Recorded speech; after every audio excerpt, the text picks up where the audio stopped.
Hello guys, welcome here to another edition of Out of Turn 4. I'm Brian here. Coming up on the show, we are going to discuss the NASCAR races at Dover.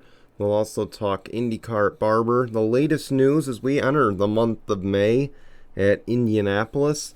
And then of course we will end it with our race weekend picks. Of course, so we kick it off with what happened at Dover this weekend, starting with the NASCAR Xfinity Series. Josh Berry, yes, you heard that right, Josh Berry is the winner at Dover. It is his first win this season, his third career win.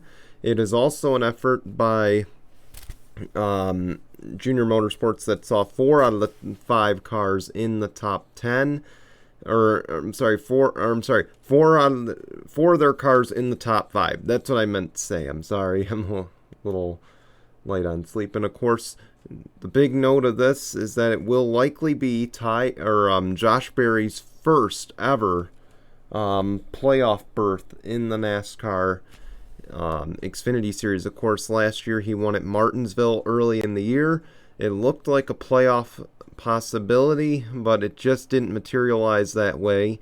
Of course, he was still looking for full-time sponsorship to be able to continue with Sam Mayer taking over the ride mid-season when he turned 18. So, good for Josh Berry. He's kind of one of the heroes, I guess, in the NASCAR Xfinity Series, so it's always great to see him pull up into victory lane. Chevy's dominance, the Hendrick-powered dominance, continued on Sunday. Well, actually on Monday. Yesterday, of course, Chase Elliott goes on to win a rain-delayed race into Monday at Dover. It is his first win this season, his 14th career NASCAR Cup Series victory. Of course, it did not come without a little bit of controversy behind him. Of course, Ross Chastain's name has been in the news a lot recently for good things, but this might not be positive. Of course, he blocked Martin Truex Jr. for the 3rd spot coming to the checkered, and it caused Martin Truex Jr. to lose control of his car. Not hard to do with this new next-gen car. And of course, Martin Truex Jr. Wrecked on the backstretch, and afterward went up to talk to Ross Chastain. Ross admitted he was wrong. Hopefully that will be the end of it, because again, he admitted he's wrong. He was wrong to block, and honestly he was, but I'm glad to see Ross take accountability in that situation. I know Martin Truex Jr.'s frustration. Toyota has not been really that good to open up the season, so I can totally understand why he's frustrated.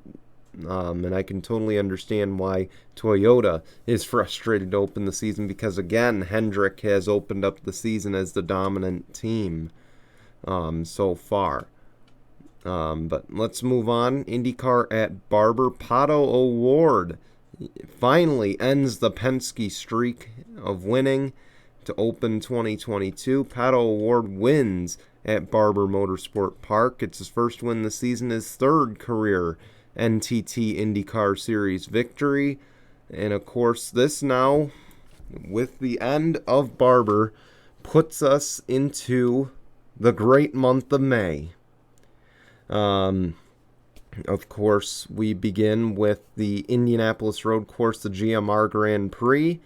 We will then take on the Indianapolis 500. So I figure now is a good time to kind of list who I think are my favorites entering the month of May. Of course, for both the road course and the Indy 500, I feel it is good to make an early prediction. I know this is not usually the part of the show where we would make a prediction, but I feel like this is important as we kick off the month of May. Right now, the way I see things, honestly, Pato is a favorite. Of course, all attention's going to be on Jimmy Johnson this month. We all know that. It's going to be on him as we begin the month of May, because it is going to be his first Indy 500, a 7-time NASCAR champion. So, rightfully so, he should be getting some of the attention, and it may actually bring the ratings up for Indy, of course. Elliott's, of course, going to be one to watch, as always. I imagine Tony Kanaan will find some speed. He might be a dark horse this year. Of course, we'll keep an eye on him as well.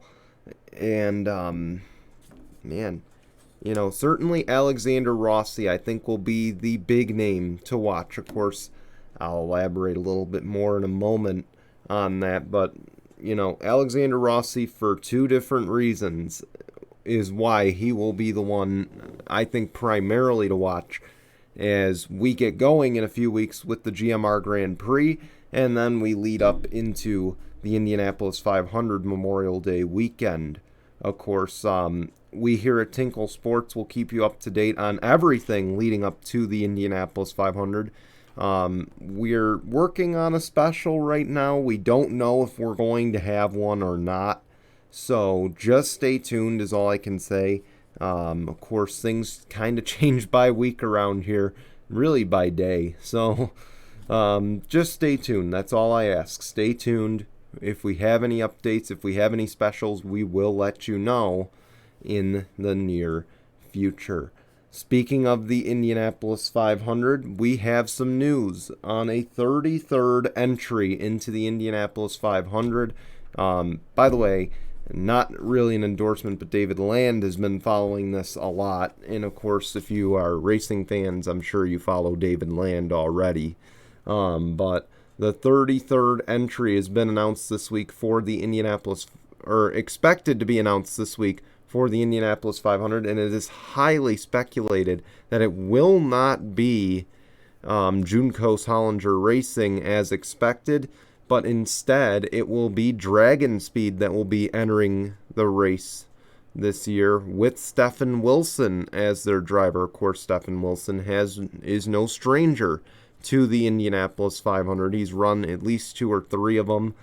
And this is good for him to get back into the field. I know he's, hit or miss years, every year entering this race. But again, good for Dragon Speed to be back at the Indy 500, and I think it's even better that it's Stephen Wilson. I do wish it was Ryan Hunter-Reay. I feel like a past winner of the race should be in that ride to help him out, but, Stephen Wilson's still a good option. I like it, so not much to really say. I don't believe, we're going to get a 34th entry, but a 33rd is promising. And it's unfortunate, though, seeing the growth of the series. If I can just say this, it's been unfortunate seeing that we've had the growth of the series to 26 full-time rides. And we'll also add a 27th with Peretta Autosport later in the year. And we still can't fill the Indianapolis 500 with 33 rides without begging. And that we can't fill spots 34, 35, even 36. Keep in mind the manufacturers had said they are willing to provide 18 race cars each, if I recall, reading on an article on Racer Magazine. So, it's sort of unacceptable if you look at it. Just from the standpoint of you could have had 36 entries into the greatest spectacle in all of racing. But, challenging times. I get it. It's challenging times, and I certainly hope when this war is over, when, hopefully we get back to a little bit more of a sense of normalcy, that we'll see some more entries into the Indy 500, get to see the bumping that we usually get to see for the race. But I think having a 33rd is big, because 32 entries at Indy, I don't know, it just doesn't feel like Indy to me if it's not 33. But we'll see what happens in the coming weeks here, or in the coming days rather, here, in terms of that. Not an Indianapolis 500 update, but an off-season update already. Again, we're only in May, but we do have some off-season updates. Pato Award, according to motorsport.com, he is close to a new deal with Arrow McLaren Schmidt Peterson. Of course, I have not released my top free agents yet for IndyCar, let alone NASCAR, but Pato O'Ward is certainly in my top 5 in terms of drivers available. And of course, this would take him off that list. And I imagine, without reading too much into it, that this would be a multiple year deal, I'd imagine. And I imagine it'll include some more test time with the F1 team, because we know Pato has wanted his shot at Formula One. So I imagine something like that will tie in. And of course, we mentioned a few weeks ago the rumors of a third entry for Arrow McLaren Schmidt-Peterson next year on a full-time basis, potentially a fourth for the Indianapolis 500. And it's rumored that it could be Alexander Rossi. Of course, we mentioned that a few weeks ago. I won't elaborate too much on it, but this deal is big in terms of what Alexander Rossi needs to prove this month of May. Again, we mentioned earlier in the show, I told you I was going to elaborate, drivers we need to watch entering the month of May. Alexander Rossi is at the top of this list, okay? He's had a rough few years. He really hasn't found much Indianapolis 500 success, not to his fault. I will say, two or three of those years, not to his fault. Of course, keep in mind he's had the pit road mishaps, so you can't fully blame him for what happened at Indy the last few years, but you can blame him for, a lack of success, the terrible decisions. And of course, he's going to be a top free agent this offseason, but he needs a strong month, okay?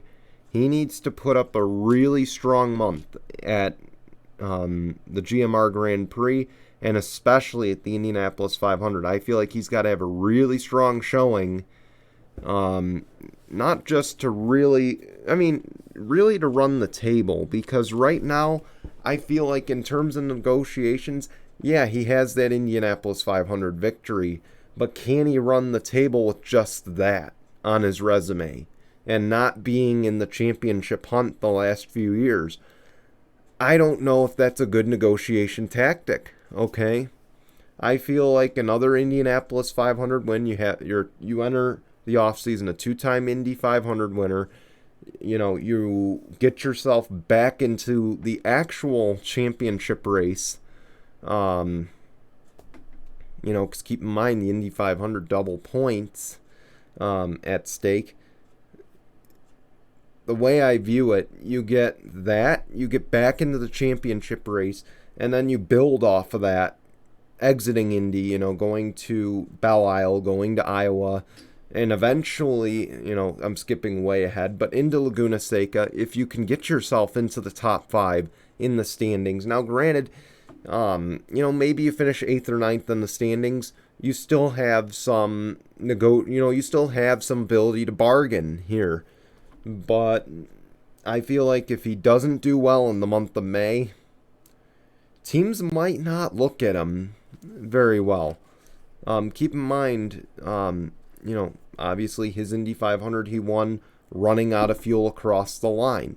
But I will say it would be very tough for him to, I wouldn't say land a good ride, but it would be tough for him to land a contract that I think he would be satisfied with.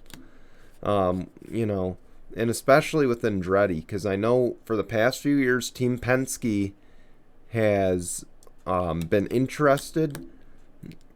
We know when he was a free agent a few years ago, Team Penske was rumored to take him from Andretti Autosport.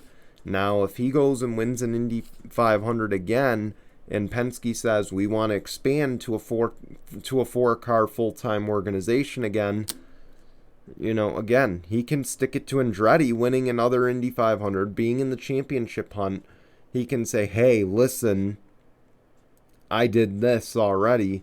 Now you need to make it happen. It's in your court now. But obviously, Rossi could benefit from a change of scenery. But also to prove that he belongs at Penske, you know, that's going to be another issue. Because I think he needs a good, strong month of May just to prove he belongs at Penske, too. I'm not saying Penske won't sign him if he doesn't. I'm just saying I feel like he has more leverage to get there with an Indianapolis 500 win. And, of course, again, the rumors are he is going to Arrow McLaren Schmidt-Peterson driving that third entry. That wouldn't be a bad idea either, just from the standpoint of he'd be working with Pato O'Ward, one of the strong young drivers in the garage. He could help build Pato's resume. He can help Pato learn the skills that he needs to learn to go to F1. And on top of it, Rossi can kind of learn from Pato a few things too. Maybe they can figure out something. He can start winning races. He can maybe even get that championship. Okay, that's the big thing for Alexander Rossi. But I don't want to go on any more on this topic. Let's get on to the weekend picks. We start with the Truck Series at Darlington. It is throwback weekend, by the way, at Darlington. So look out for some throwback paint schemes this weekend. Have some fun with it. Last year, I know I did just the mustache. This year, I decided not to do that. You guys decided to meme me a little bit, so we're not going with the, vintage stash this time. But Truck Series Darlington Friday night, I'm going to pick Chandler Smith to win that race. I haven't seen any entry lists. I'm recording Monday night. So, again, no entry lists have been released because the Cup race ran late.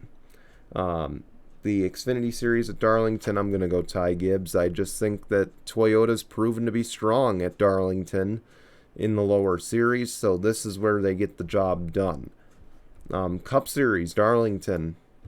I think Hendrick continues their hot streak. William Byron gets the win for HMS. He'll get his third win of the year, put himself over the top in terms of most wins this year, as he is tied with Ross Chastain in that category.